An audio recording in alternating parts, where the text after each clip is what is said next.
Bom, saíram algumas notícias aí informando que o ministro Alexandre de Moraes do STF negou ao ex-deputado federal Daniel Silveira o direito para trabalhar. Recentemente, houve a progressão de regime da pena de Daniel Silveira, né? Eu trouxe a decisão aqui, que foi publicada pelo STF, né, na Execução Penal 32 do Distrito Federal, sob a relatoria do ministro Alexandre de Moraes, e que tem aí no polo passivo o Daniel Silveira. Cara, assim, primeiro comentário, né? É uma pena 8 anos e 9 meses. Aqui eu tenho que fazer uma, uma reflexão a respeito do nosso sistema, né? Porque a gente vê no dia a dia, eu não diria assim que é uma pena alta se você comparar com aquilo que está escrito na norma penal, né? Na lei penal está escrito dessa forma. Agora, no dia a dia a gente vê pessoas aí cometendo diversas infrações penais, às vezes de forma reincidente, furto, às vezes roubo. E não é frequente a gente ver uma pena alta dessa para um caso como esse, né? A prática dessas infrações penais que não tem assim uma vítima inicialmente identificada, né? Não tem uma vítima que você identifica de plano.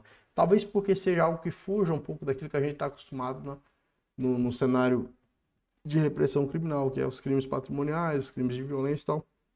Enfim, só fica essa questão. E realmente eu acho que é uma pena alta, né? Uma pena bastante elevada.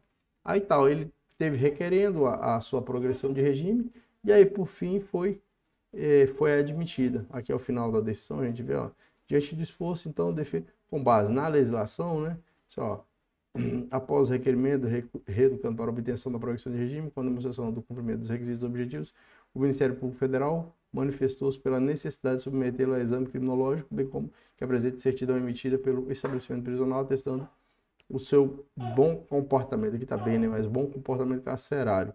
Diante do esforço, o ministro Alexandre de Moraes então deferiu a progressão de regime para o regime semiaberto. Normalmente no Brasil, quando o indivíduo tem uma pena que supera os 8 anos de reclusão, porque essa pena dele aqui é mais de 8 anos, né? Normalmente quando o indivíduo tem uma pena que supera os 8 anos de reclusão, o regime inicial de cumprimento é o fechado. Então, uma vez cumprido, iniciado o cumprimento de pena no regime fechado, o indivíduo passa por um período no regime fechado e que, se ele atende aos requisitos que são estabelecidos na lei de execução penal, no Código Penal, ele pode progredir. Na verdade, o poder não é o correto, na verdade, ele deve progredir, né? Então, se o ex-deputado Daniel Silveira cumpriu os requisitos para progredir,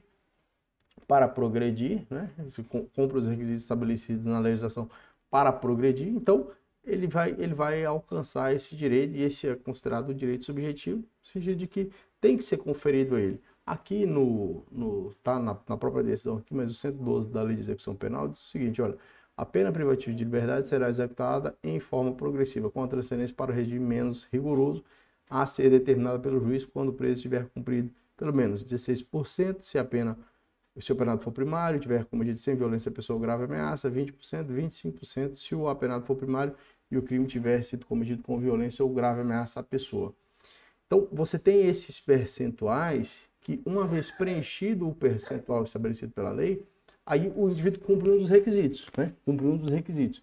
Aí, claro, além desses requisitos, ainda haverá outros requisitos e para que, de fato, ele esteja em condições de progredir, né? Se você pega, por exemplo, aqui no parágrafo 1º, ainda na própria decisão, você tem, ó, em todos os casos, o apenado somente terá direito à progressão de regime se ostentar boa conduta carcerária, comprovada pelo diretor do estabelecimento. Então, a manifestação do diretor do sistema prisional pelos resultados do exame criminológico, que foi aquilo que o Ministério Público requereu para o Daniel Silveira, respeitadas as normas que vedam a progressão. Aí tá, ele preencheu os requisitos, até aí tudo bem, foi divulgado na mídia, saiu bastante essa notícia de que o ex-deputado federal Daniel Silveira tinha alcançado a progressão. Só que aí saíram outras notícias, eu não encontrei aqui a decisão, mas saíram outras notícias indicando que teria sido negada para o Daniel Silveira o direito de trabalhar externamente. Quando o indivíduo vai para o semiaberto, normalmente o que acontece? Ele passa a trabalhar durante o dia fora. Então, ele sai para trabalhar e à noite ele volta para a colônia agrícola ou para o estabelecimento. Essa legislação, apesar de tratar como colônia agrícola, mas na prática a gente vê o estabelecimento prisional. É separado do fechado, Mas o indivíduo sai para trabalhar durante o dia e retorna, então, no período da noite, para o presídio, né? Para o estabelecimento prisional. E aí o que que acontece? Foi negado o direito dele sair para trabalhar. E aí, claro, passaram a haver algumas críticas a isso. Porque, em tese, o trabalho do preso, né? E aí a gente vai considerar o ex-deputado federal Daniel Silveira como um preso, o trabalho vai ajudar também no processo de ressocialização. Para todo mundo, né? O cara foi preso, passou um tempo ali no período fechado, totalmente recluso, sem contato com o mundo exterior.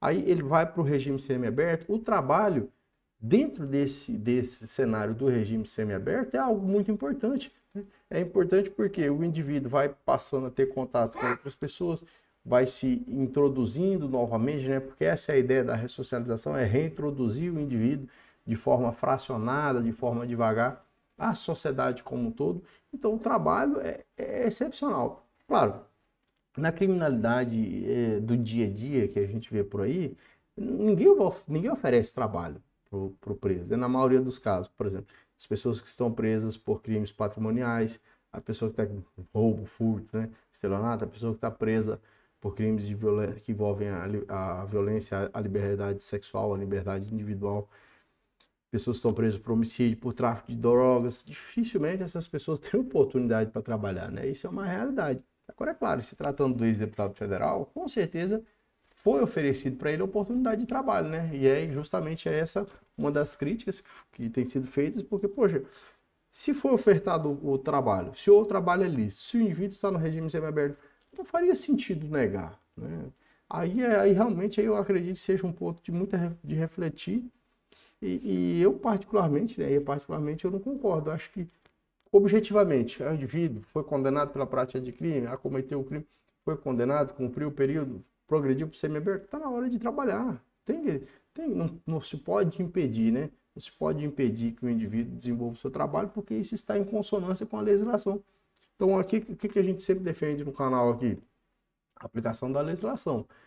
A gente não questiona se a lei é boa, se a lei é ruim, a gente cumpre a lei, né? Assim como o Poder Judiciário cumpre a lei que é emanada do Congresso Nacional. Então, o Poder Legislativo elabora a lei e ela é cumprida pelo Poder Judiciário, principalmente nesse contexto de fiscalização do cumprimento de pena prisional. Então, o ex-deputado Daniel Silveira, cumpriu o período que ele tinha que cumprir, conseguiu progredir para o regime semiaberto, foi admitido, foi autorizado. Agora chegou a hora do cara trabalhar, né?